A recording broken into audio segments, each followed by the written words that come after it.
시청자 여러분 안녕하십니까? 지역의 이슈와 현안을 다루는 고품격 시사 프로 GMB 초대석 홍진기입니다. 4.15 총선에 출마를 선언한 예비 후보님을 모시고 정책과 포부를 듣는 시간입니다. 소통과 협력을 통한 지역 발전을 모색하고 소개함으로써 유권자 여러분에게 이해를 돕기 위해 계획하였습니다. 총선을 앞두고 바쁜 일정을 보내고 계시는 권태용 후보님, 네, 함께해 주셔서 대단히 감사합니다. 불러주셔서 감사합니다. 네. 먼저 시청자 여러분께 인사하시죠. 예, 안녕하세요. 지금 정의당 중앙당 사무총장으로 매일 익산에서 여의도까지 출퇴근하면서 중앙정치를 바꿔서 익산을 살려보자, 이렇게 뛰고 있는 권태용입니다. 인사드리겠습니다. 예, 함께해 주신 박종환 백제문화개발사업위원장님도 자리하셨습니다. 인사하시죠. GMB 시청자 여러분 안녕하십니까? 예, 품격 높은 정치 시사 프로 시사펀치 시민 여러분들이 올바른 선택을 할 수 있도록 최선의 노력을 다하겠습니다. 자, 그럼 지금부터 권태용 예비 후보님의 정책과 공약을 꼼꼼히 들어보는 시간을 가져보도록 하겠습니다. 첫 번째 질문이 좀 엉뚱한 질문일 수도 있겠습니다. 네. 권 후보님은 왜 국회의원을 하시려고 하시는지요? 예, 저는 예전에 이제 군사 독재 시절에 전두환 대통령 시절에 사실 대학을 다니면서 저의 인생만을 위한 어떤 그런 공부, 저의 인생만을 위한 활동에 머무를 수 없겠다 이렇게 해서 학생운동을 시작하게 됐고 오랫동안 이제 사회운동을 해왔습니다. 근데 결국 정치가 제도를 만들고 정치가 예산을 결정하고 결국 정치가 서민을 편하게 해주지 않으면 사회운동도 매우 제한적이더라. 이런 차원에서 정치를 시작하게 됐고요. 실제 국회를 우리 국민들께서 보시면서 요즘 굉장히 스트레스를 많이 받으시더라고요. 유권자를 만나뵈면 제발 좀 싸우지 좀 마라. 이제 이런 말씀도 굉장히 많이 하시고요. 국회 좀 꼭 바꿔달라 이런 말씀을 굉장히 많이 하시는데 제가 국회의원이 되려고 하는 것보다 더 중요하게 생각하는 것은 좋은 정당을 만들어서 정당을 중심으로 한 책임 정치가 이루어지는 그런 어떤 정치 변화가 제 정치 활동 기본적 목표고요. 기왕이면 이제 국회에 들어가서 일할 수 있다면 훨씬 더 많은 일을 할 수 있겠다라고 생각하고 있고 또 할 일이 너무 많더라고요. 그리고 지역에서 보니까 국회의원들이 일을 좀 잘 안 하시는 것 같아서 국회의원들은 좀 이렇게 좀 일을 하셔야 되지 않을까 하는 것을 한번 스스로 실천해보고 싶다라는 그런 생각도 있습니다. 그래서 여러 생각 끝에 국회의원 출마를 지금 몇 번째 하고 있습니다. 네, 우리 박종환 위원장님. 이런 질문을 한번 제가 드리고 싶습니다. 네. 정의당에 정의가 들어갔는데 네. 우리 권태영 우리 후보님께서는 정의라는 것이 무엇인가를 간단하게 좀 말씀 좀 한번 해주실까요? 정의라는 것이 뭔가? 정의당에 정의가 들어갔는데. 이제 뭐 정의에 대해서는 많은 개념들이 있겠습니다만은 서로 역지사지했을 때 공평하다, 공정하다 이렇게 생각할 수 있으면 그게 가장 정의에 가까운 사회인 것 같습니다. 그것을 이제 요약하면 반칙과 특권이 없는 사회. 그렇습니다. 그것이 정의라고 저는 생각하고 있는데. 네, 그렇게 규정하는 것 좋을 것 우리 같습니다. 권태용 우리 후보께서는 그 정의당에 걸맞게 후보로서 반칙과 특권이 없는 사회를 만들어 주시는데 일조했으면 좋겠다는 그런 선배로서 그런 생각이 들어갑니다. 감사합니다. 원래 제가 처음 이제 정치를 시작한 것은 이제 노무현 대통령 때문에 어떻게 보면 정치를 시작하게 됐는데요. 이제 그분이 제일 중요하게 생각한 것도 네. 이런 반칙과 특권이 없는 사회를 네, 그렇습니다. 말씀하셨고, 그 굉장히 중요한 정의라고 생각합니다. 네, 그러니 그 예비 후보 등록을 마친 후에 선거운동을 지금 시작하셨죠? 네, 그렇습니다. 그동안 많은 분들을 만나셨을 텐데 네. 그분들이 하는 얘기가 많았을 텐데 네. 대부분 어떤 말씀을 많이 하시던가요? 지금 정치에 대한 갈증들, 변화에 대한 갈증들이 굉장히 컸고요. 정치에 대한 변화의 갈증이 굉장히 큰 이유는 삶이 어렵고 불안하기 때문이었습니다. 그래서 굉장히 어렵다, 살기가, 이런 말씀들이 가장 많으셨고요. 좀 정치가 제 역할을 해서 이런 어려움이나 불안을 개인 차원에서 머무르게 하지 말고 사회적으로 좀 풀 수 있도록 좀 해줬으면 좋겠다. 편하게 좀 살게 해줬으면 좋겠다. 나의 노력에 대해서 정당한 어떤 그런 보상이 되었으면 좋겠다. 그래서 정의와 이 불평등에 대한 해소, 이런 말씀들이 아마 가장 많지 않았나 이렇게 생각이 듭니다. 권 후보님께서는 지난 20대 총선에서 네, 출마했다가 낙선을 하셨죠? 그렇습니다. 네. 그동안 낙선 후에 지역에서 열심히 활동을 한 것으로 알고 있습니다. 또 지역민들한테 탄탄한 지지를 받는 것으로 알고 있는데 네. 앞으로 각오와 포부를 좀 말씀을 해주시기 바랍니다. 예. 아까 이제 반칙과 특권을 말씀하셨는데, 현재 정치를 한마디로 정의하자면 기득권과 특권의 정치다. 출세를 위한 정치다.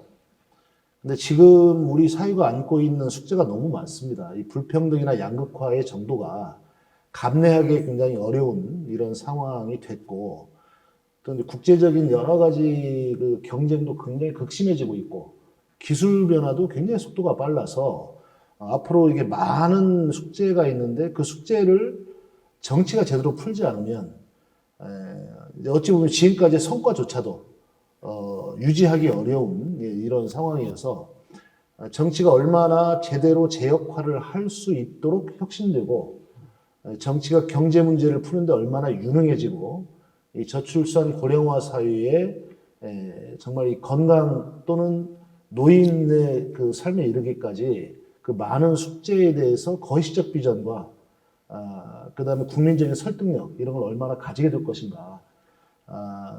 이제 이런 것들 때문에 지금 정치 변화가 굉장히 중요하다. 중요할 뿐만 아니라 매우 절박하다. 이렇게 생각을 하고 있습니다. 그런 차원에서 정치 그 자체의 판을 갈 때다. 예, 판을 갈고 싶습니다. 네. 그 점에 대해서 제가 한 말씀 드리겠습니다. 네. 예, 정치판을 바꾸자. 네.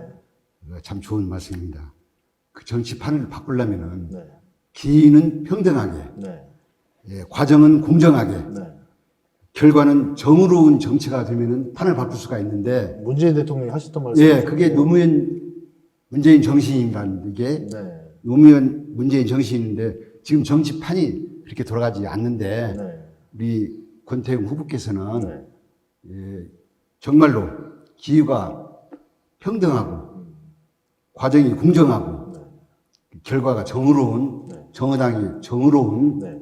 그런 정치를 예, 국회에 들어가시면은 꼭 좀 해주십사 이렇게 부탁드립니다. 예, 거기서 한 말씀 더 드리면, 이제 모든 정치인들이 출마를 했을 때 본인이 세상의 모든 문제를 풀 수 있는 것처럼 공약을 하고 자신감 있게 마구 얘기를 하지 않습니까? 그런 정치인들 조심하라고 얘기하고 싶습니다. 정치는 절대로 혼자 할 수 없고요. 예를 들어서 집권을 했을 때 정부 조직이 얼마나 크겠습니까? 그 큰 정부 조직이 제대로 일을 하게 하려면 굉장히 많은 힘들이 하나의 팀으로 뭉쳐서 거시적이고 미시적인 이런 정책 능력을 가지고 그걸 실현하는 정치인을 육성하고 공천하는 데까지 많은 노력과 준비가 필요합니다.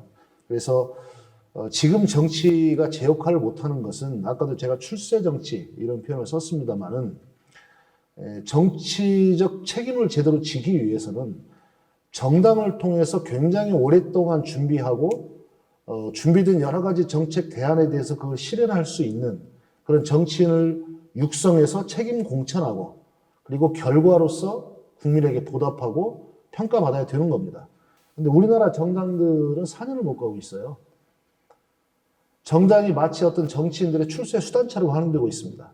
이제 그러다 보면 정치의 시야가 4년을 못 넘어섭니다. 4년을 못 넘어서는 그런 정치를 가지고 경제 문제와 복지 문제를 대처하지 못한다는 것은 너무 당연한 거죠. 그래서 그런 현재의 어떤 정치의 비능률, 그 다음에 기득권, 그 다음에 특권 이런 것들을 어떻게 바꿔나갈 것인가 여기에 대해서 진심으로 응답할 수 있어야 되고 그런 면에서 정당에 대해서 매우 잘 이해하고 있어야 정치를 얘기할 자격이 있다. 이 말씀을 좀 드리고 싶습니다. 예, 그 점에 대해서 저희들도 공감하고 있습니다. 네, 감사합니다. 이번 총선은 사실 다른 때보다 매우 중요하고 네. 또 치열할 것으로 생각되는데 우리 권 후보님 준비는 어떻게 하고 계신지요? 예, 뭐 총선에 대비해서 따로 뭐 준비한다는 것보다도 어떤 총선은 좋은 사람을 뽑는 그런 것이기도 하지만 어떤 사람이 좋은 사람이냐 선거 때 닥쳐서 많은 얘기를 하는 사람이 좋은 사람이 아닙니다. 평소에 주민들의 숙제를 풀어왔던 사람들 그리고 실천으로 주민들의 신뢰를 얻은 분들 이런 분들이 사실은 뽑히는 게 맞죠.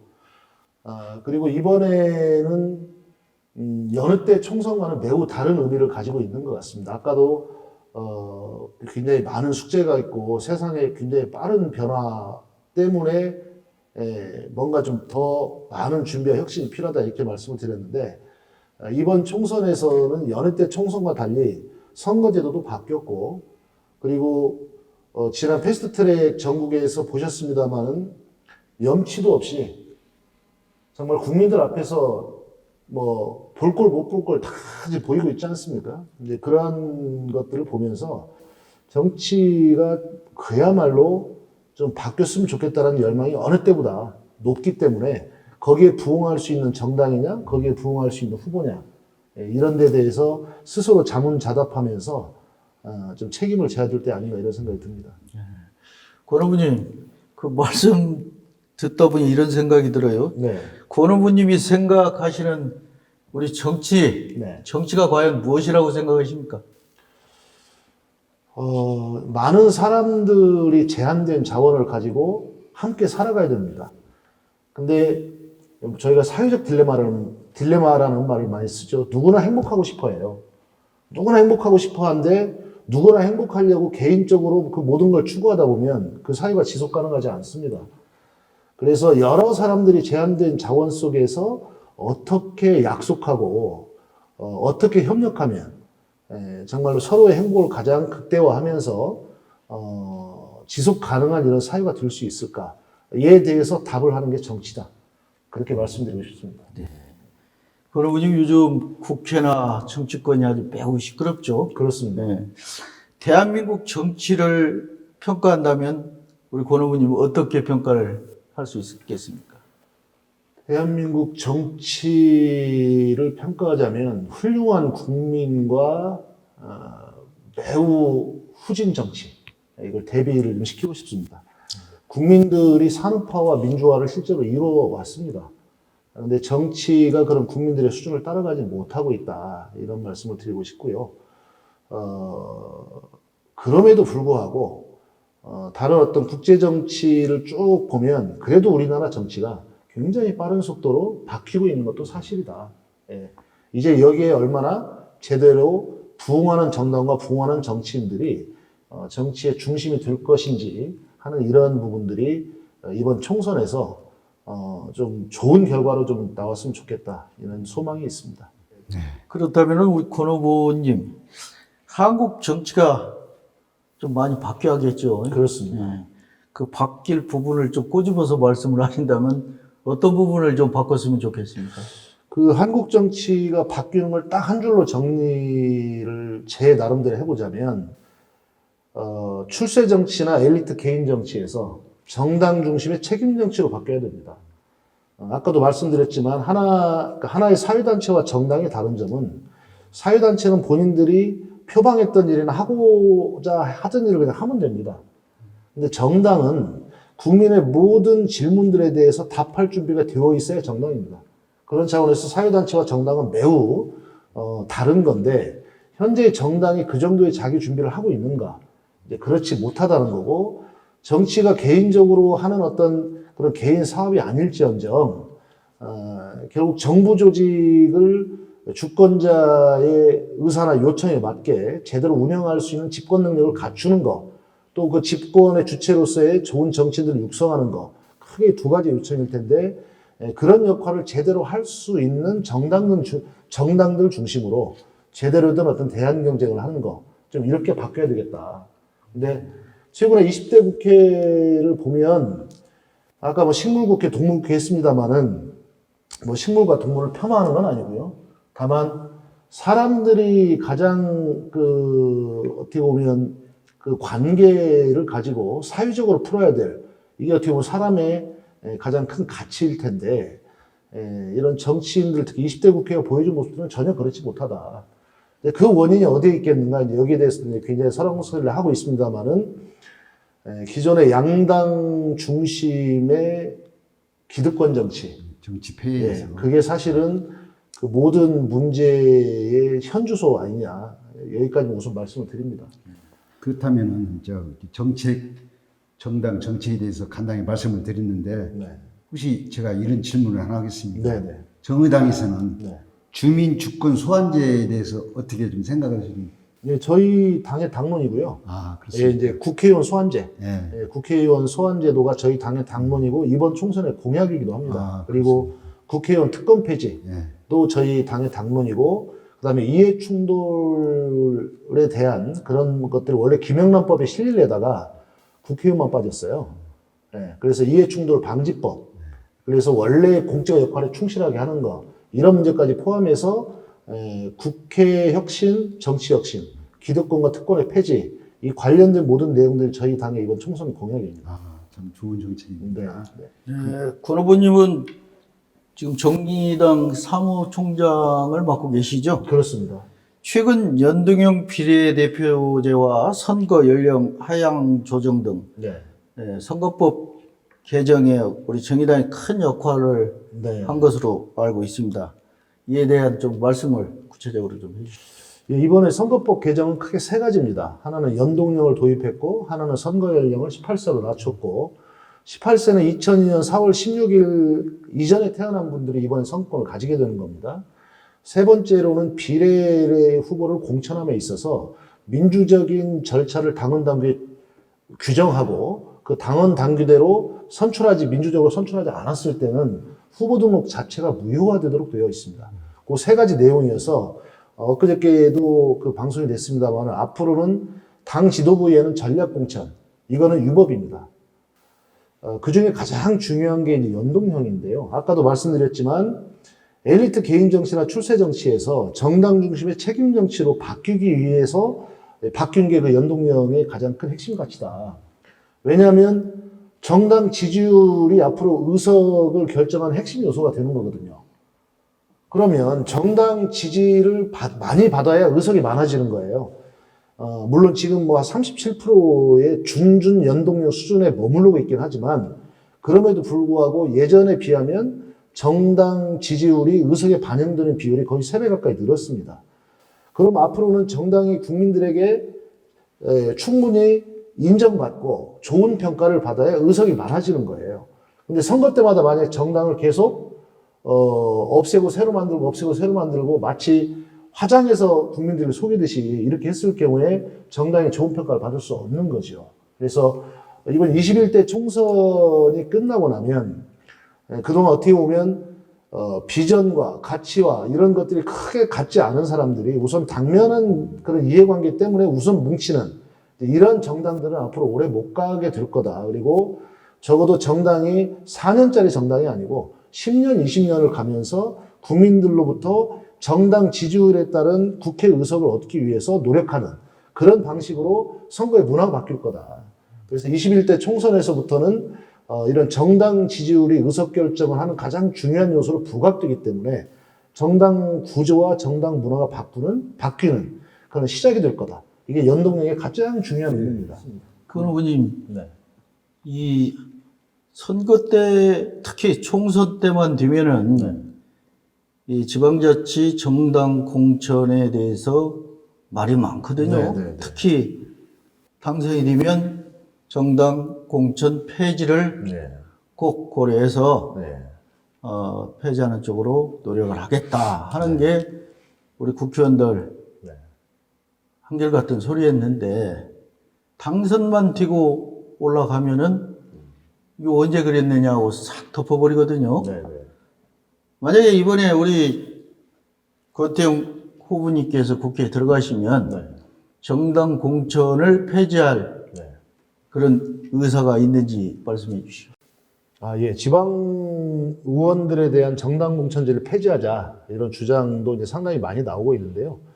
어떻게 보면 그동안 국회의원들이 지방 의원들을 예속시키고 거기를 넘어서서 이제 매관매직까지 하는 이제 그러한 모습들을 보고 차라리 공천 폐지를 해서 지방자치가 중앙정치에 예속되는 일이 없도록 하자. 이런 취지에서 나온 게 이제 공천제 폐지인데요. 저는 그 정당의 큰 역할이 대안적인 정책 능력을 가지는 것. 두 번째로 제대로 된 후보를 공천하는 겁니다. 그런 면에서 기존의 이제 국회의원들에게 지방의원들이 예속되는 이런 문화는 극복을 해야 되겠지만 공천제 폐지의 방향으로 되는 게 아니고 정당이 제대로 민주적인 공천을 할 수 있도록 바뀌어야 된다. 이렇게 생각하고 있습니다. 우리 권 후보님은 지금 정의당 사무총장으로서 지금 본인이 출마한 익산 지역뿐만 아니라 네. 정의당 선거 전략 전반을 총괄하고 있는 것으로 알고 있습니다. 그렇습니다. 이번 총선에 어떤 의미를 부여하고 있을까요? 예, 제가 지금 정의당에서 공직후보 자격 심사위원회 위원장도 맡고 있고요. 현재 공동선대본부장도 맡고 있습니다만은, 이번 총선에서, 20대 국회와 21대 국회가 과거와 미래로 완전히 나뉘는 그런 시작점을 만들어야 된다 하는 것이 핵심적인 문제의식입니다. 우선은 선거제도가 바뀌었기 때문에 실질적인 다당 제도가 시작이 될 겁니다. 그리고 연합정치가 새로 시작이 될 거고요. 20대 국회가 자한당과 민주당의 적대적인 어떤 투쟁의 장이었다면 21대 국회는 정의당과 민주당의 생산적인 정책 경쟁의 장이 되어야 되겠다. 물론 많은 다른 당들과도 함께 그런 차원에서 정의당이 이번 총선에서 일정한 국민들로부터 일정한 인정을 받는 것이 그런 새로운 어떤 정치 구조나 문화 변화의 시작이 돼야 된다라는 차원에서 지지율 20%와 그 다음에 의석수 20석을 넘어서는 교섭단체를 목표로 하고 그에 따른 여러 가지 정책에서부터 후보 공천까지 지금 진행을 하고 있습니다. 최근 그 여론조사에서 네. 정의당이 그 우리 후보님이 생각하는 그 20% 정도 지금 나오진 않죠. 그렇습니다. 네, 네네. 하여튼 열심히 하셔가지고 네. 좋은 국민들의 심판을 받기를 바라겠습니다. 네, 알겠습니다. 우리 권 후보님의 이번 선거 전략은 또 어떻게 되는지 궁금합니다. 서울 민주당과 호남의 민주당은 다르다. 이 말씀 먼저 드리고 싶습니다. 지금 호남의 분위기는 이제 문재인 정부 후반기의 개혁 동력이 유지돼야 된다. 이런 이제 민심이 상당히 큰 건 사실입니다. 하지만 또 하나는 도대체 호남이 왜 이렇게 어렵게 됐냐. 호남의 문제를 풀기 위해서는 정치가 좀 바뀌어야 된다. 사람도 좀 바꿔야 된다는 것도 굉장히 큰 하나의 흐름입니다. 다만 그동안 저는 대안이 없었다. 이런 말씀을 드리고 싶고요. 정치 변화의 대안으로 스스로 유권자들로부터 평가받고 인정받기 위해서 그동안 해왔던 일과 앞으로 해야 될 일, 그리고 적어도 이 정치라는 게 출세의 수단이 아니고 우리 모두의 문제에 대해서 답을 내기 위한 이런 공익적 활동이라는 것에 대한 신뢰, 그래서 그런 신뢰의 정치, 관계의 정치, 어떤 의리의 정치, 이를 할 수 있는 대안으로 한번 선택해 주시고 바꿔주십시오. 이렇게 호소드리고 있고요. 제가 뵌 분들 대부분은 그렇게 바꿔주시겠다고 하십니다. 결과가 좀 주목됩니다. 그래서. 예, 꼭 그렇게 되기를 바라겠습니다. 네네. 우리 권 의원님은 사실 비례대표 출마를 좀 당에서 권유를 많이 했을 것으로 좀 생각이 드는데 왜 굳이 어려운 지역구 출마를 했는지 좀 궁금하거든요. 안 그래도 지금 선거운동 하면서 익산에 가까운 지인들과 유권자들로부터 매일 혼나고 있습니다. 왜 비례 출마 안 하고 지역에 내려와서 이렇게 복잡하게 만드냐고 이렇게 말씀하시는데, 제가 지금 정의당이 5기인데 1기 사무총장, 2기 사무총장을 했고요. 그러니까 초기에 정의당을 만드는 그 시작에서부터 상당히 오랫동안 했고, 지역에 내려와서는 이제 지역 활동을 하는 동안에 잠깐 떠났다가 지금 이제 지역 활동과 5기 사무총장을 병행하고 있습니다. 이제 그런 말씀들을 많이 하셔서 이제 이렇게 비유를 하나 생각해 봤어요. 어머니가 이제 밥상을 차려놓고 맛있는 거 먼저 드시는 거 본 적 없지 않습니까? 저는 정의당이 정의당을 위한 정당이라고 생각하지는 않습니다. 정의당이 이제 많은 국민들의 어떤 정치적 요청들이 담기고 실현되는 그런 곳이 되어야 된다, 이런 생각을 하고 있고요. 두 번째로, 정치가 바뀌기 위해서는 호남 정치가 바뀌는 게 굉장히 중요하고 우선되어야 된다. 그랬을 때 호남의 지역구 어디에선가 기존의 어떤 그 민주당 한 줄 정치를 넘어서 서로 경쟁하고 균형 잡힐 수 있는 어떤 그런 대안이 선택되는 그런 게 당으로서는 굉장히 중요한 또 숙제이기도 합니다. 그런 차원에서 그 숙제는 제가 하겠다. 그래서 정의당에서 호남 정치 처음으로 당선되는 그런 정치 역사를 꼭 한번 만들고 싶습니다. 네, 우리 권태웅 후보 말씀을 들으니까 네. 그 정치인의 세 가지 형이 있다고 합니다. 네네. 생계형, 네. 정치를 직업으로 생각하고 네네. 생계 수단으로 생각하는 생계형이 있고, 이무기형, 네. 정치를 자기 입신양명의 네. 발판으로 삼는 그런 정치인이 있고, 네. 또 한 가지는 이제 청룡형, 네. 대권을 누리는 정치인이 있고, 네. 그렇게 생각하는데, 네. 우리 그 권태웅 우리 후보의 말씀을 들으니까 생계형은 아니고 네. 이무기형도 아니고, 네. 또 전북 익산에서 정의당의 사무총장을 하시니까 큰 정치를 하는 그 청룡형의 그런 정치를 할 것 같다는 그런 애감이 들어가는데, 그렇게 하기를 바라겠습니다. 아까도 계속 말씀드렸지만 정치는 혼자 하는 건 아닙니다. 물론 이제 한 사람이 할 수 있는 일은 굉장히 많기도 합니다. 그래서 정말 좋은 정치인 한 사람이 많은 국민들을 위해서 참 많은 일을 할 수 있다는 것을 저는 많이 봐왔습니다. 다만 이제 이 정부 조직 전체를 움직이고 그 많은 예산을 결정하는 데 있어서 사실 여러 사람이 힘을 합해야 되고, 그게 하나의 전 정당이라고 생각이 듭니다. 근데 정당 정치가 아직 너무 후진 수준을 면하지 못하고 있기 때문에 어찌 보면 한 사람의 굉장히 유명한 사람이 느닷없이 무엇인가를 다 할 수 있다, 이런 것들로부터 조금 더 나아가서 저런 사람들이 저런 목표를 가지고 함께 노력하고 있구나, 그리고 이렇게 훌륭한 결과들을 냈구나, 그런 정치를 한번 만들어 보고 싶습니다.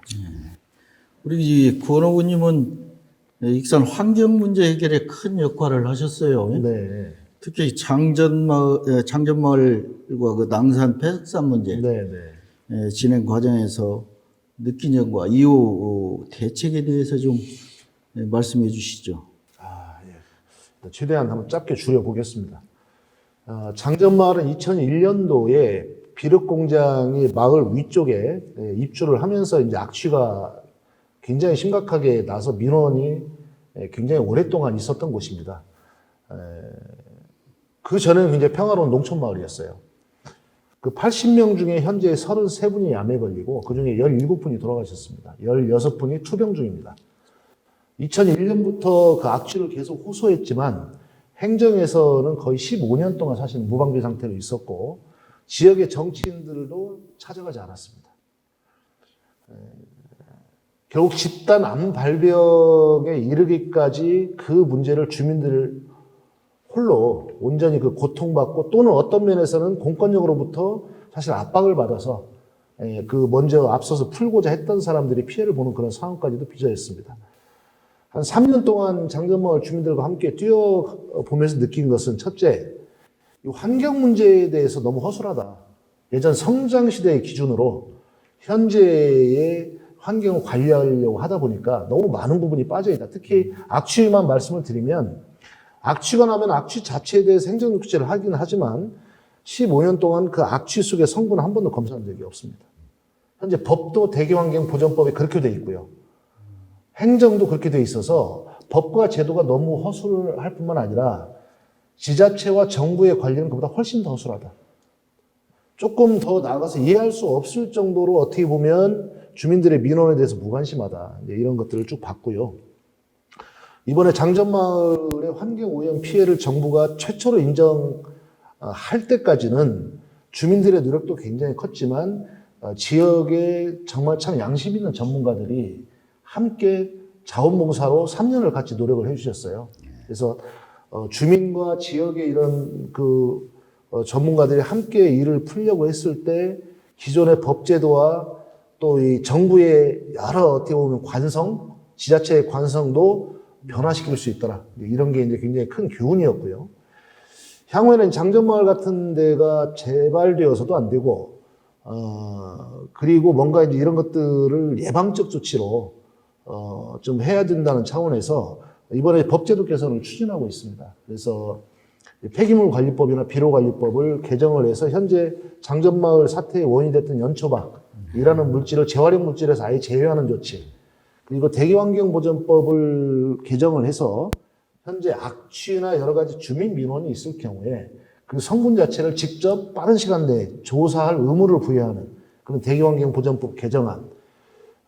그리고 또 하나 이제 지금 주민들이 피해를 입었는데 이 피해 보상을 받으려고 보니까 소송밖에 없어요.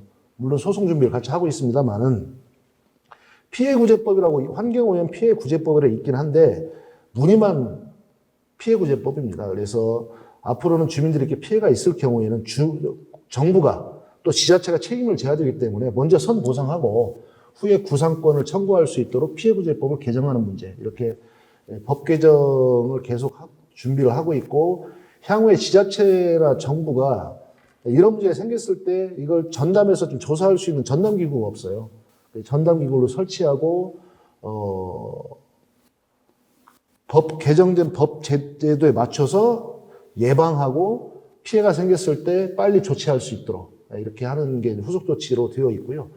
낭산도 지금 현안인데 예전에 그 낭산 폐석상에 지금 지정 폐기물을 약 40 몇 개 업체가 거기 불법적으로 매입하는 바람에 기존의 생활 폐기물까지 섞여가지고 지금 143만 톤이 묻혀 있습니다. 그걸 다 이적해야 됩니다. 왜냐하면 계속 지하수가 오염되고 있는데 조금 더 지나가면 익산시 전체가 오염되는 오염 피해를 입을 수도 있어요. 지하수가 계속 같이 흐르기 때문에. 근데 문제는 이 원인자 책임 원칙이라고 그래서 그걸 폐기물 묻었던 사람들이 파내게 하려고 하는 거예요.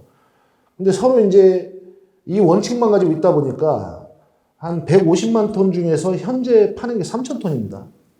원래 올해까지 30만 톤을 파내기로 환경부와 전라북도와 익산시와 주민대책위 합의를 했는데 예산을 안 세우고 있고 제대로 이행을 안 하고 있습니다. 그래서 그 관련법은 행정대집행법인데 행정대집행법이 좀 복잡해요.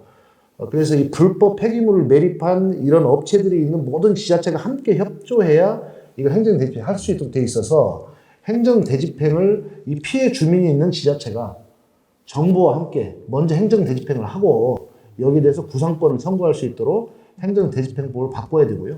두 번째는 지금 이쪽에 지금 그 폐석산이 한 17개 정도 되는데 문제는 지금 현재 산지관리법이 흙 또는 석분으로만 그걸 복구하도록 되어 있어요.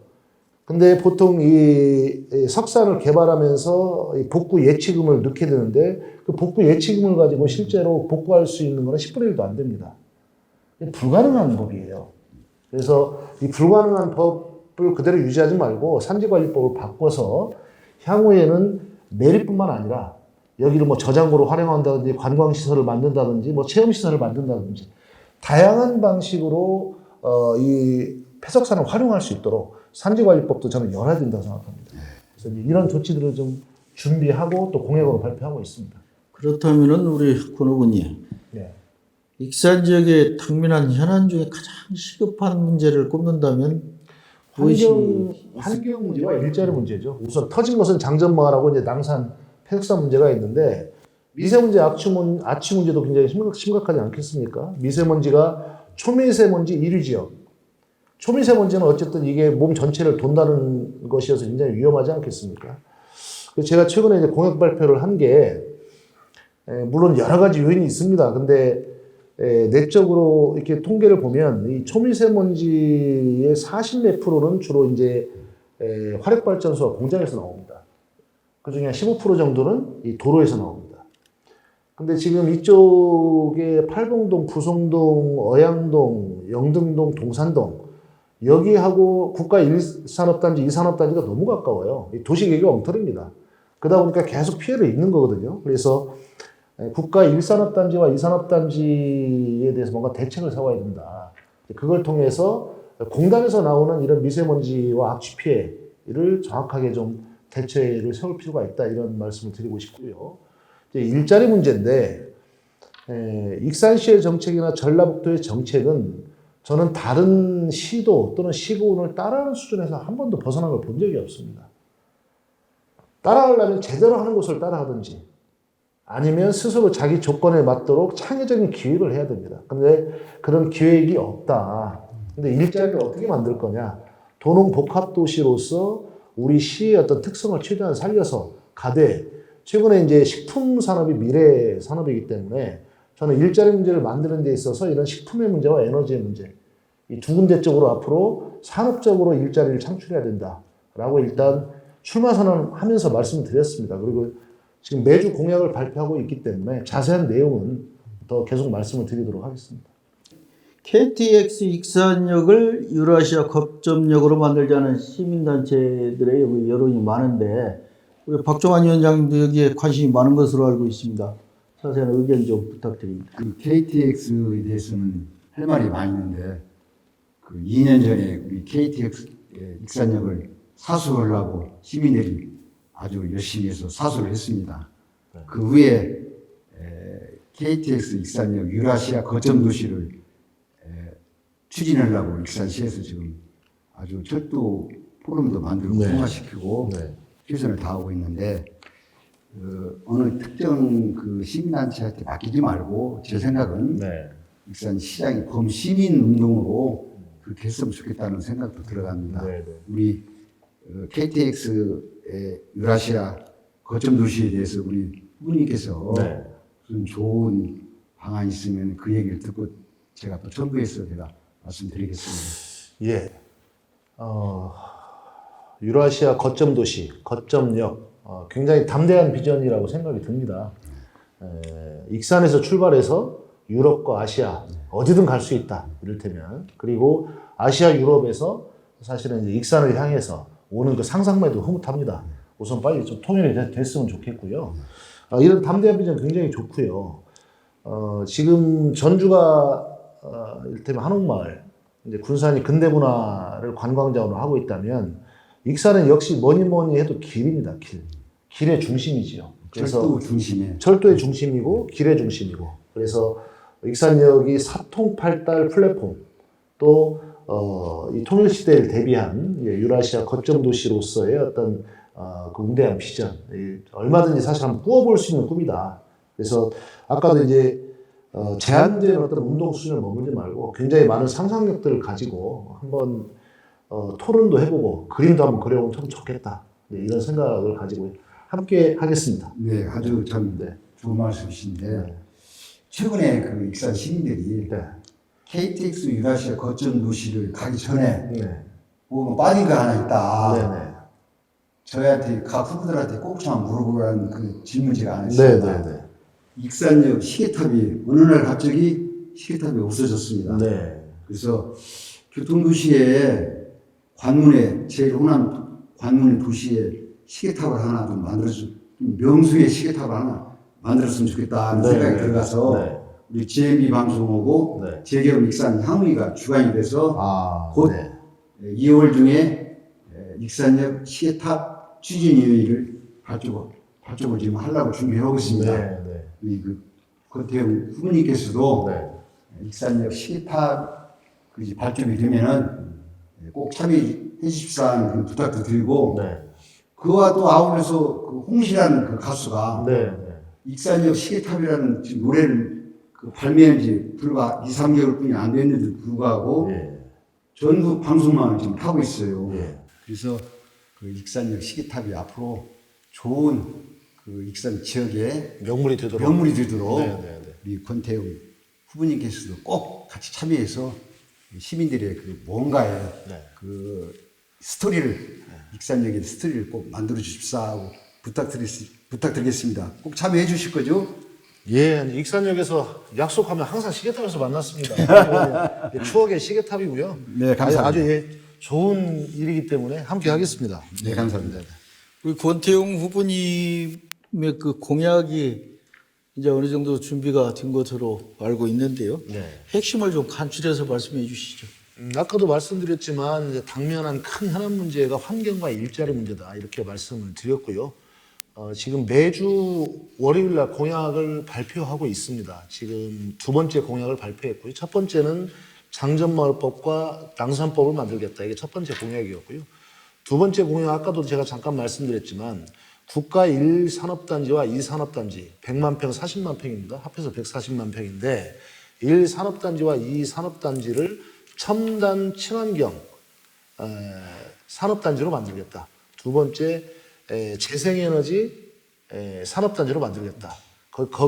그런 어떤 비전을 가지고 국가 시범사업으로. 왜냐하면 이 산업단지에 대한 어떤 국가 관리 대책이 앞으로 굉장히 중요해집니다.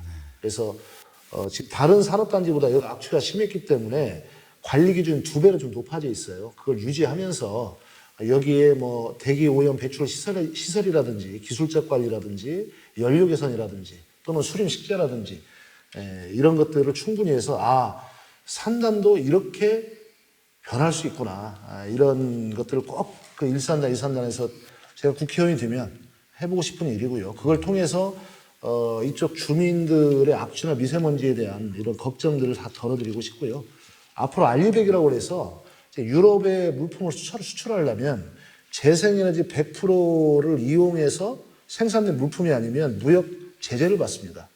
얼마 안 되면 이제 알리백이 이제 무역 기준이 될 텐데 거기에 대비해서 우리 140만 평의 공장의 지붕 부지들을 활용한 재생에너지 산업단지로 한번 꾸며보면 어떨까 이런 생각도 가지고 있고 오늘 발표했는데 농식품 청년 스타트업 센터를 만들겠다. 그렇게 해서 현재 그 농식품이 뭐 녹화리라는 관점에 또 여러 가지 이렇게 들고 있습니다만은 이 농식품을 원재료로 해서 이를테면 화장품, 의약품, 식품 산업으로 발전해 갑니다.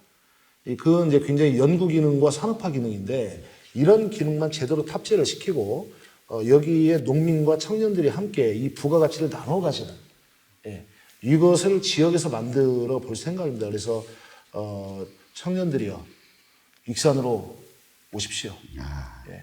미래산업, 식품산업, 미래산업, 농식품산업. 그 일이 성공된다면 네. 익산의 인구 감소가 줄어들게 생겼습니다. 그리고 농식품이 굉장히 중요한 미래산업입니다. 미래 먹거리고 건강을 위해서 가장 중요한 것이 안전한 먹거리이기 때문에 산업적 관점에서 또 청년들의 일자리의 관점에서 또 농업 농민들의 수익 제고의 관점에서 한번 그렇게 오늘 세 번째 공약을 발표해 봤고요. 앞으로 뭐 꾸준하게 매주 발표를 쭉 해나가면서 말씀을 드릴 예정입니다. 우리 권태웅 후보만이 가진 경쟁력이 있다면 무엇이 있을까요? 아마 개인적인 그런 강점 뭐 이런 것들을 말씀하시라면 저는 경청을 되게 잘하는 편입니다. 1시간이든 2시간이든 말씀하시는 걸 끝까지 들을 수 있습니다. 단순히 듣는 게 아니고 그 과정에서 이분이 하실 수 있는 것, 이분이 우리 지역사회를 위해서 공헌할 수 있는 것, 이 강점을 살리려고 무척 노력을 합니다. 그래서 저는 관계에 있어서 단 하나의 작은 가능성이라도 굉장히 크게 보고 경청하고 서로 그 관계를 중심으로 이 문제를 함께 풀어가는 저는 이게 정치의 가장 시작이다 이렇게 생각을 하는데 그런 차원에서 보면 일단 경청한다는 건 굉장히 좋은 것 같고요. 두 번째로는 한번 관계를 맺으면 저는 거의 평생 가는 오래된 친구들이 많습니다. 이유는 뭐냐면 다 뭐 기질도 다르고 다 생각도 다를 수 있는데 결국 사람 사이의 관계라는 게 서로에 대해서 신뢰와 의리를 분명히 하면 그건 누구와도 서로 도움이 되고 누구와도 서로 힘이 될 수 있다라는 게 제 평소의 소신이기도 하고 실제 그동안 그렇게 사실 이렇게 쭉 정치를 해오다 보니까 아마 그래서 당도 만들어 보고 뭐 여러 가지 실험을 했음에도 불구하고 들판에서 굶지 않고 뭐 이렇게 살아왔던 것 같습니다. 네. 우리 권태용 후보님이 생각하는 익산의 미래상 네. 또 실행 방안에 대해서 좀 말씀해 주시죠. 예, 익산의 강점이 무엇일까를 계속 생각해 봅니다. 익산이 왜 백제 왕도에 포함됐을까? 그만큼 어떤 시기적인 환경을 떠나서 사람들이 살기에 매우 좋은 그런 곳이었을 것이다. 또 그런 곳이다. 이런 확신이 있습니다. 최근에 이제 전라북도에서도 익산시의 인구 유출이 제일 심각하고요. 그 다음에 전국의 익산 규모의 시를 다 통틀어서 익산의 인구 유출이 가장 큰 상황입니다. 잘못하면 이게 이제 소멸도시의 위험 앞에 놓일 정도로 그렇게 숙제가 큰데요. 어떻게 우리 익산시에 대해서 꿈을 꾸냐에 따라서 완전히 달라질 수 있다 이렇게 보여집니다. 저는 지역의 차원에서 정말 이렇게 세계의 여러 도시들의 어떤 선진적 사례들 이런 것들을 호흡을 하면서 실제로 국가와 정부와 전라북도가 함께 우리 익산시의 어떤 기획에 동의를 하게 만들고 우리 익산시를 정말 세계적인 어떤 삶의 질의 대표 도시로 꼭 만들어 보고 싶은 꿈이 있고요. 정말 그런 열정도 뜨겁게 솟아오르고 자신도 있습니다. 우리 권태용 후보님이 지난 20대 국회 네. 4년을 평가한다면 어떤 평가를 해주시겠습니까? 동트기 전에 어둠이다. 이렇게 표현을 하고 싶습니다. 최근에 자유한국당이 보여주는 모습은 그동안의 기득권과 특권을 누려온 것들에 대해서 이것을 상실할까봐 굉장히 크게 겁을 내고 있는 상황인 것 같습니다. 그러다 보니까 국민들도 안중에 없이 사실 뭐 온갖 꼼수와 편법, 그 다음에 정말 이렇게 저질적인 어떤 막말 행위들을 다 보이고 있는데요. 아마 이번 21대 총선을 통해서 국회의 구조나 정치의 구조, 정치의 논법 자체가 바뀌는 시작이 될 거다. 그래서 20대 국회는 동트기 전에 새벽처럼 가장 어두웠다. 이런 말씀을 드리고 싶습니다. 오늘 제가 그 권태용 후보의 1시간 동안 이렇게 대화를 보니까 그 정의당이라면 제 생각에 반대만 하고 그 정치에서 뭔가 이렇게 특정한 그 자기 정의당의 입장만 생각하는 그런 정의당인 줄 알았는데 오늘 권태용 후보님 말씀을 들으니까 그 정의당에 정말로 좋은 인재가 우리 익산에 있구나 그런 생각도 들어가고 꼭 그 정치인을 떠나서 그 동생 같고 친근감 있고 그 참 우리 익산에 참 보배스러운 정의당의 후보인가 그런 생각이 들어가서 저도 오늘 인터뷰를 하는 동안에 마음이 흡족합니다. 좋은 결과 있길 바랍니다. 저는 우리 익산 지역사회의 우리 시민들이 정말 다 형제 같고 다 가족 같아졌으면 좋겠습니다. 이번에 그 연동형 그 비례대표제가 좀 통과되면서 요즘 막 꼼수, 묘수, 뭐 비례 위성 정당들이 만들어지고 있는데 이거 어떻게 해야 됩니까? 그 최근에 이제 미래한국당 창당에 그 황교안 대표를 비롯해서 자유한국당이 사실상 위성 정당을 만들려는 시도이기 때문에 저희가 이미 법적으로 고발한 바가 있습니다. 그리고 중앙선거관리위원회가 그런 것들에 대해서 사실 인정하고 만약 들어간다면 현재 헌법 정신이나 현재 법의 내용을 기본적으로 부정하는 그런 것으로 보고 거기에 대해서는 강력하게 대처를 할 생각이고요. 정치는 상식의 눈에서 벗어나면 안 됩니다. 어떤 정책 행위도 국민들이 누가 봐도 이해할 수 있어야 됩니다. 현재 자유한국당의 어떤 유성정당 시도는 아까도 말씀드렸듯이 자기 기득권과 특권을 유지하려는 편법이고 불법이다. 그런 차원에서 있을 수 없고 좌시하지 않을 거다. 이런 말씀을 드립니다. 고 노회찬 대표는 대한민국 민주주의의 이정표라고 이렇게 말씀들을 많이 하시거든요. 네. 노회찬 전 대표 많은 사람들에게 항상 많은 영감을 주었던 분이기도 했고요. 근데 특히 우리 권 대표님하고 노회찬 대표님하고는 특별한 인연이 있었던 걸로 아는데 좀 소위 좀 밝혀주시면 좋겠습니다. 네. 노회찬 대표님에 대해서는 참 많은 추억들이 있습니다. 정의당이 2012년 10월 달에 창당이 되고 정의당의 첫 대표이셨고 제가 첫 사무총장이었습니다. 노회찬 대표를 모시고 정의당의 기초를 쌓는데 참 많은 상의들을 했고 참 많은 어떤 꿈들을 함께 꾸었던 것 같습니다. 굉장히 저를 믿어주셨고 저도 굉장히 많이 의지를 했었고 정치를 왜 하는지 또 어떻게 해야 되는 건지 또 정치가 얼마나 많은 사람들에게 영감과 희망을 줄 수 있는지 이런 것들을 보여주셨다고 생각합니다. 2016년 총선 끝나고 제가 노회찬 대표의 익산 강연을 추진한 적이 있어요. 강연 끝나고 나서 영등동의 막걸리집에 모시고 갔습니다. 그랬더니 그때 그 말씀이 잊혀지지 않는데 익산 막걸리가 이렇게 맛있는데 맛있다는 얘기는 수도 없이 들었는데 사준 건 처음이다. 그러면서 그 막걸리를 너무 맛있게 많이 드셨던 그 기억이 나고요. 또 하나는 제가 이런 질문을 해봤어요. 촌철살인 노회찬 항상 뭐 이런 표현을 들으시는데 뭐 연구하십니까?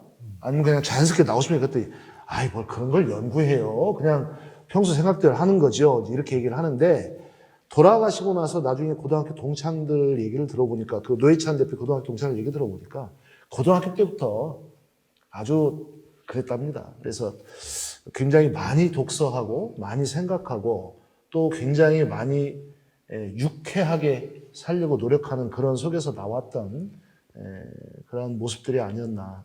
오늘 계셨으면 참 좋았을 것 같은데 그렇습니다. 우리 박 위원장님, 우리 위원장님께서 오랫동안 백제문화권 활성화를 위해서 노력을 해오셨는데 여기 관심이 많죠? 이에 대해서 좀 설명을 좀 부탁드립니다. 네, 백제 문화권에서 얘기를 하자면 정말로 시간이 많이 필요한데 네. 간단하게 제가 우리 권태영 후보님께서 어차피 정치인이시고 우리 익산이 백제 문화권의 왕국이기 때문에 간단히 제가 말씀을 드리고 권태영 후보께서 백제 문화권 신경 좀 많이 써주십사 부탁드리겠습니다. 백제 문화권은 25년 전에 1992년에 노태우 정부 임기 말에 3단 합당을 했습니다. 노태우, 김영삼, 김종필. 3단 합당을 그 선물이 김종필 그 당시 3단 합당하고 나서 경주 신라문화宫같이 경주같이 신라문화宫같이 백제문화宫 개발을 좀 해야겠다. 그래서 부여공주를 백제문화권 특정 지역으로 고시를 했어요. 하나 합당 선물로. 그런데 부행위도 우리 익산을 제외시키고 반쪽짜리 부여공주만 백제문화권 포함시킨 거예요. 그래서 그 당시 원광대학교 김삼종 총장을 비롯해서 많은 국민 시민들이 익산이 빠진 백제문화권은 반쪽짜리다. 익산을 포함시켜야 한다.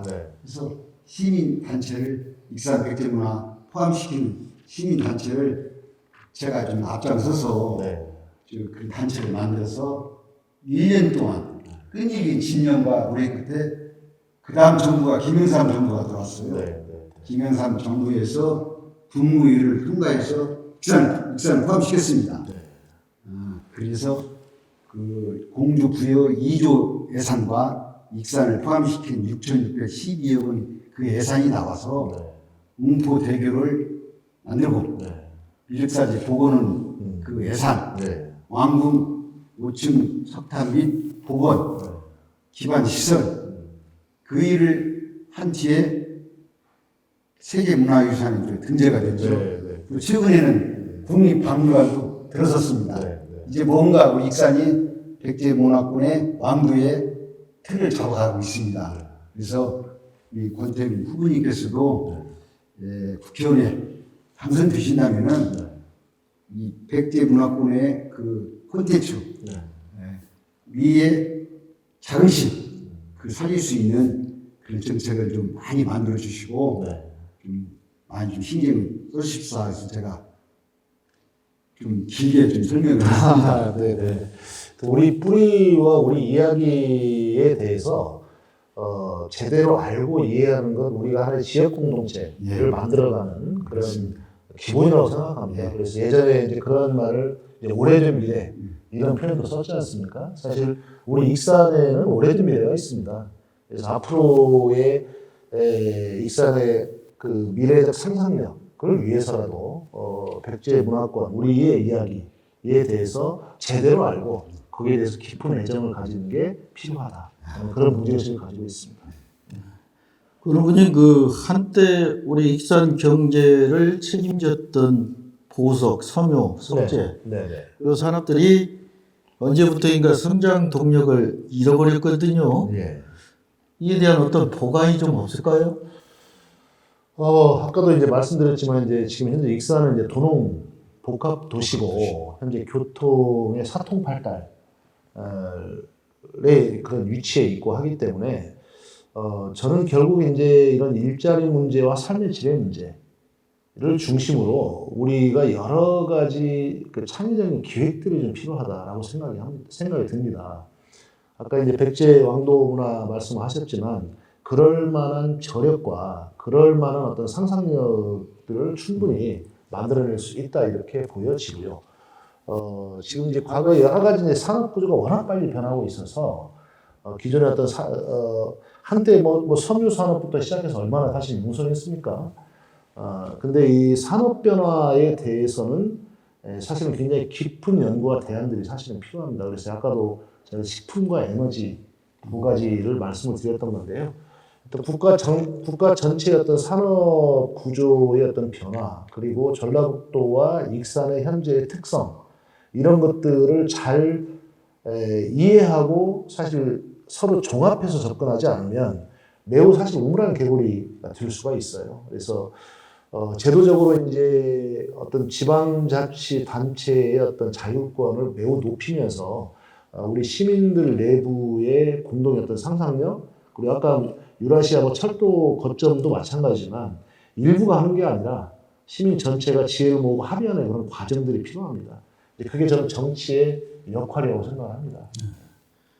사실 우리 익산 인구가 얼마 전까지만 해도 한 34만에 육박하는 그런 호남의 3대 도시였지 않습니까? 근데 언제부턴가 인구가 급격히 감소가 돼가지고 지금은 28만도 유지하기가 힘들어지는 상황이 됐어요. 인구 문제 어떻게 좀 방법이 없을까요? 조금 전에 말씀드린 그런 문제입니다만은 지금 인구 유출을 자세히 보면 가장 많이 빠져나가는 게 20대가 아니고요. 30대와 0세대입니다. 그 뭐냐면 30대가 아이들이 빠져나가는 거예요. 30대 초반의 젊은 층들이 빠져나가는 건 아이를 키우기가 어렵거나 일자리가 없다는 것의 반증입니다. 그래서 결국 인구 유출이 굉장히 심한 것은 우리가 앞으로 지속 가능한 일자리, 지속 가능한 삶터, 그 다음에 어떤 삶의 어떤 질의 문제에 대한 어떤 보장, 사회적 보장, 이런 것들에 대한 불안감 때문에 자꾸 지역을 뜬다고 보거든요. 아까도 말씀드렸죠. 익산시 인구 유출이 제일 심하고요. 그 인구 유출 문제를 해결하는 데는 저는 우선 반복됩니다만은 그 환경과 일자리 문제를 제대로 좀 풀므로 인해서 하루아침에 풀리지는 않습니다. 또 무슨 큰 대기업 가져와서 한 방에 푼다? 이것도 저는 되지 않는다고 보고요. 매우 거시적이고 종합적인 대책, 거기에 대한 시민적 합의와 공동의 노력, 이걸 어떻게 정치가 조직할 수 있을 거냐와 연관된 문제입니다. 그래서 결국 이걸 다르게 말씀을 드리면 정말 떠나는 익산이 아니라 돌아오는 익산을 실제로 구현할 수 있는 그런 비전과 상상력, 기획, 통합력이 필요하다 이런 말씀을 드립니다. 제가 그 일을 꼭 좀 하고 싶습니다. 네. 여러분이 지금 익산은 농촌, 또 농업 문제, 노령화, 네. 뭐 다른 것도 마찬가지입니다만은 이런 게 지금 빈곤의 현상이 두드러지게 지금 나타나고 네. 있거든요. 네. 해법이 좀 없을까요? 예, 그 농촌의 가치가 과소평가되어 있습니다. 제가 계속 일자리와 환경 문제를 얘기했는데, 특히 이제 식품을 통한 어떤 일자리 또는 어떤 산업의 미래 이런 걸 만드는 게 굉장히 중요하다 이렇게 말씀을 드렸거든요. 저희 익산에 110살 이상 되신 분이 31분이에요. 그만큼 오래 삽니다. 근데 오랫동안 아프다 가세요. 그래서 앞으로 건강 문제, 그 다음에 건강을 위한 안전한 먹거리 문제, 또 식품의 어떤 산업적인 어떤 미래를 위한 식품 클러스터와 지역의 어떤 그 생산 기반의 어떤 여러 가지 연동성 문제, 이런 것들이 잘 결합되고 준비되어야 된다. 그리고 농업 농촌 같은 경우에 향후에 이 과소평가된 이런 것들에 대해서 안정적인 생산 기반을 위해서 특별하게 또 고민하고 있는 정책을 한 가지 말씀드린다면 농민 기본소득, 농민 수당 이런 정책들을 또 따로 준비하고 있습니다. 그래서 산업으로서 또 건강한 어떤 먹거리로서 보통 푸드플레이 이런 표현을 많이 쓰잖아요. 그리고 거기에 대해서 안정적인 어떤 그런 농업과 농촌에 대한 어떤 가치 보장을 위한 농민 기본소득 이런 정책들을 같이 묶어보려고 하고 있습니다. 마지막 질문 좀 드리도록 네. 하겠습니다. 우리 익산이 언제부터인가 이 선거가 끝나고 나면은 후보자들 간에 또 거기에 일했던 참모들 간에 고소고발이 많이 이어지고 있거든요. 아, 예. 지역에 그러다 보니까 시민들 중에도 분열이 되고 두 갈래, 세 갈래 이렇게 많이 나눠지는데 우리 고문 후보님 이 선거 끝나고 네네. 후보들 간에 고소고발 하는 거에 대해서 어떻게 생각하십니까? 후보들의 잘못이죠. 후보들의 잘못이고 저는 정치가 꿈과 희망을 중심으로 그 국민들과 시민들을 통합하는 일이다.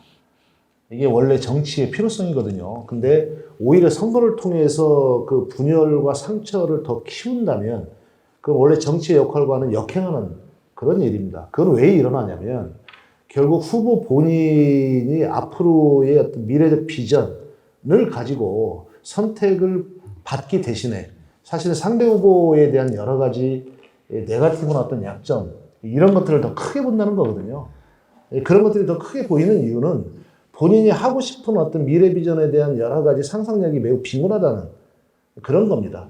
다시 말해서 선거 끝나고 고소 고발전이 계속 일어나는 것은 정치와 역행할 뿐만 아니라 결국 후보 스스로가 가진 미래적 상상력이 없기 때문에 결국 다른 후보와 갈등을 계속 유발하는 방식의 정치를 하는 거다.